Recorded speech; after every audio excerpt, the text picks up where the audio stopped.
నిరుద్యోగ బాకీ కార్డు ఆవిష్కరణ కార్యక్రమానికి ముఖ్య అతిథిగా విచ్చేసినటువంటి నెర్రలు వారిన నేలలో నీళ్లు వారించినటువంటి మాజీ నీటిపారుదల శాఖ మంత్రివర్యులు, మాజీ ఆర్థిక శాఖ మంత్రివర్యులు, సిద్దిపేట శాసనసభ్యులు పెద్దలు హరీష్ రావు గారు, అదేవిధంగా నిత్యము విద్యార్థుల సంక్షేమం కోరేటువంటి మన ఆర్ కృష్ణయ్య గారు, అదేవిధంగా పోరాట పంతాలో అగ్రభాగాన నిలిచేటువంటి జాన్ వెస్లీ గారు, సిపిఎం రాష్ట్ర కార్యదర్శి, బీఆర్ఎస్పీ అధ్యక్షులు గెల్లు శ్రీనివాస్ గారు, అశోక్ సార్, అదేవిధంగా వేదిక మీద ఉన్నటువంటి నీలం వెంకటేష్ గారు, ఇతర నిరుద్యోగ మిత్రులు అందరికీ పేరు పేరున నమస్కారాలు. మిత్రులారా, మనకు ముఖ్య అతిథులు మాట్లాడేటువంటి సమయం ఆసన్నమైంది. దయచేసి ఆల్రెడీ తింటున్న వాళ్ళు తొందరగా తినేసి ముగించుకొని ఇక్కడికి రావాల్సిందిగా ఈ సందర్భంగా నేను విజ్ఞప్తి చేస్తున్నా. అందరికీ భోజనం ఉంది, ఎవ్వరు కూడా నిరాశ చెందాల్సినటువంటి అవసరం లేదు. దయచేసి కూర్చోండి, మన ముఖ్య అతిథులు మాట్లాడేంత వరకు. ఎందుకంటే మన కార్యక్రమం కాబట్టి మనందరం కూడా కూర్చొని వారి యొక్క మాటలు విని ఆ పోరాట స్ఫూర్తిని అందుకొని ముందుకెళ్దామని చెప్పి ఈ సందర్భంగా నేను గుర్తు చేస్తున్నా. మిత్రులారా, సహజంగానే మన ఊర్లో ఎవరైనా బాకీ ఎగ్గొట్టాలని చూసినప్పుడు లేదా ఇస్తామని చెప్పి ఇవ్వకుండా మోసం చేసినప్పుడు మనము వాళ్ళని నలుగుట్లకు గుంజుతాం. మన బొడ్రాయి కాడికి లేదా రచ్చబండ కాడికి నలుగురు పెద్ద మనుషులను కూడేసి వాళ్ళని పిలిపిస్తాం. అదే విధంగా మరి కాంగ్రెస్ ప్రభుత్వము అనేక హామీలు ఇచ్చి ఈరోజు ఆ హామీలు నెరవేర్చినటువంటి సందర్భంలో కాంగ్రెస్ పార్టీ యొక్క వాస్తవాన్ని నిగ్గుదేల్చడానికి ఈరోజు ఈ బాకీ కార్డు ఆవిష్కరణ కార్యక్రమము ఈ నిరుద్యోగ జేఏసీ పెట్టడం జరిగింది. మిత్రులారా, ఎట్లయితే మన ఊర్లో నలుగురు పెద్ద మనుషులను పిలుచుకుంటామో ఈ రోజు ఈ నిరుద్యోగ పంచాయతీ తీర్చడానికి, తీర్పు చెప్పడానికి మరి మన హరీష్ రావు గారిని, అదేవిధంగా కృష్ణయ్య గారిని, జాన్ వెస్లీ గారిని, వారిని పెద్ద మనుషులుగా ఈరోజు ఇక్కడికి పిలవడం జరిగింది. వారు మాట్లాడుతున్నప్పుడు ఏం సమాధానం చెప్తారో, ఏం తీర్పు ఇస్తారో మనం వేచి చూద్దాం.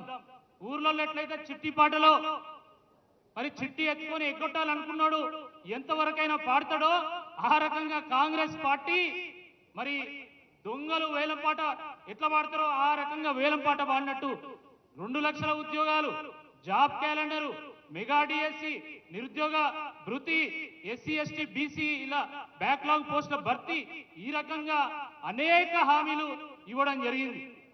మరి హామీలు ఇచ్చింది కదా, మరి 2 లక్షల ఉద్యోగాల సంగతి ఏంది అంటే మేము 60,000 ఇచ్చినాం, 70,000 ఇచ్చినాం.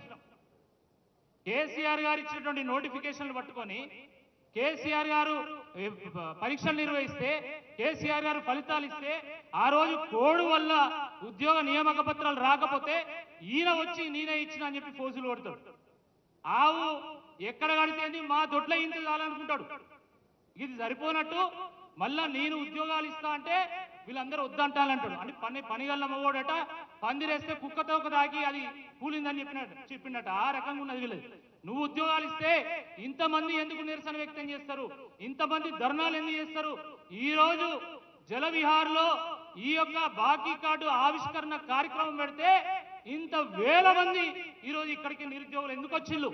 కాంగ్రెస్ పార్టీ గెలిపించింది మేము, కాంగ్రెస్ పార్టీని అందరం ఎక్కించింది మేము, కానీ ఆ కాంగ్రెస్ పార్టీని గద్దదించుతామని చెప్పి ఈ రోజు ఇక్కడ ఉన్నటువంటి నిరుద్యోగులు ఎందుకు గర్జన చేస్తున్నారో ఈ కాంగ్రెస్ పార్టీ సమాధానం చెప్పాల్సినటువంటి అవసరం ఉంది.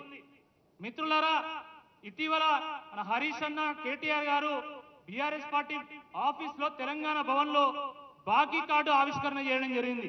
ఎందుకంటే అనేక గ్యారంటీలు ఇచ్చింది కాబట్టి మరి ప్రజలకు గుర్తు చేయాలి, ప్రజలు కాంగ్రెస్ కు గుర్తు చేస్తారని చెప్పి ప్రజల చేతికి ఒక ఆయుధాన్ని అందించే విధంగా బాకీ కార్డును ఆవిష్కరించడం జరిగింది. నిరుద్యోగ మిత్రులు ఏమన్నారు, అన్న మాకు కూడా ఒక బాకీ కార్డు ఆవిష్కరణ చేస్తాం, మేము కూడా పిలుచుకుంటాము, హరీష్ అన్నకు చెప్తారా, మీరు మన బీఆర్ఎస్ పార్టీ లీడర్లకు చెప్తారా అంటే నేను వెళ్ళి హరీష్ అన్నకు చెప్పడం జరిగింది. అన్న, నిరుద్యోగులు బాకీ కార్డు ఆవిష్కరణ వాళ్ళు చేస్తారట, మీరు బాకీ కార్డు ఆవిష్కరణ చేస్తారు కదా, దాన్ని స్ఫూర్తిని అందుకొని ఈరోజు వాళ్ళు కూడా ఒక నిరుద్యోగ బాకీ కార్డు ఆవిష్కరణ చేస్తారు అంటే తప్పకుండా తమ్ముడు, మరి ఈ యువతే మన తెలంగాణ భవిష్యత్తు, మన ఆస్తి, మన పార్టీయే తెలంగాణ కోసం కొట్లాడినటువంటి పార్టీ. మన తెలంగాణ యువతకు అండగా నిలబడాల్సినటువంటి అవసరం, ఆ బాధ్యత, హక్కు మన మీద ఉంది. కాబట్టి తప్పకుండా మనం బాకీ కార్డు ఆవిష్కరణ మనం చేద్దాము. అదేవిధంగా మరి ఇతర పార్టీలను కూడా భావ సారూప్యత ఉన్నటువంటి వాళ్ళను నాయకులను కూడా పిలుచుకుందాం. ఆర్ కృష్ణయ్య గారిని పిలవండి, జాన్ వెస్లీ గారిని పిలవండి అని చెప్పి వారు కేటీఆర్ గారు సూచించిన తర్వాత ఈ నిరుద్యోగ జేఏసీ వాళ్ళు వెళ్ళి వారిని కూడా పిలవడం జరిగింది. ఒక్క పిలుపునిస్తే ఈరోజు వేల మంది వచ్చిండ్రు.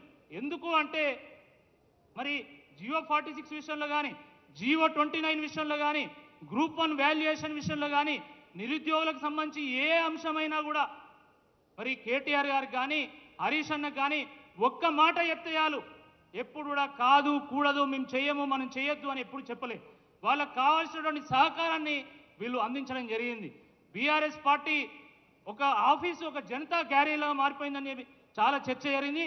వాస్తవం, నిరుద్యోగులు కూడా చాలా సందర్భాల్లో మన తెలంగాణ భవన్కు వచ్చి మాకు ఈ సమస్య ఉంది అని చెప్పినప్పుడు అది కోర్టుల్లో లాయర్లను పెట్టడం కానీ, ఇతర విషయాల్లో కానీ, అసెంబ్లీలో లేవనెత్తడం కానీ, ఆ విషయాల్లో మన హరీష్ అన్న కానీ లేకపోతే కేటీఆర్ గారు అని మన నాయకులు ముందున్నారని చెప్పి ఈ సందర్భంగా గుర్తు చేస్తూ మరి ఈ బాకీ కార్డు ఆవిష్కరణ కార్యక్రమానికి ఇంత పెద్ద ఎత్తున విచ్చేసినటువంటి నిరుద్యోగ మిత్రులందరికీ కూడా ఒకటే విషయం చెప్తున్నా, మీకు అండగా మరి కేటీఆర్ గారు ఉన్నారు, మన హరీష్ అన్న ఉన్నారు, అదేవిధంగా వేదిక మీద ఉన్నటువంటి ఇతర పార్టీల నాయకులు కూడా ఉన్నారు. కాబట్టి మనందరం కూడా తెలంగాణ అమరవీరుల స్ఫూర్తిని అందుకొని, తెలంగాణ ఉద్యమకారుల స్ఫూర్తిని అందుకొని తప్పకుండా కొట్లాడదాం. తప్పకుండా కాంగ్రెస్ పార్టీ యొక్క మెడలు వంచైనా ఈ హామీలను నెరవేర్చుకుందామని చెప్పి తెలియజేస్తూ ఈ గొప్ప అవకాశం ఇచ్చినటువంటి ఈ నిరుద్యోగ మిత్రులందరూ కూడా నేను పేరున ధన్యవాదాలు తెలియజేస్తున్నా. జై తెలంగాణ. చాలా చాలా ధన్యవాదాలు అన్నగారు. మేము ఏ కార్యక్రమం తీసుకొని మేము ఇట్లా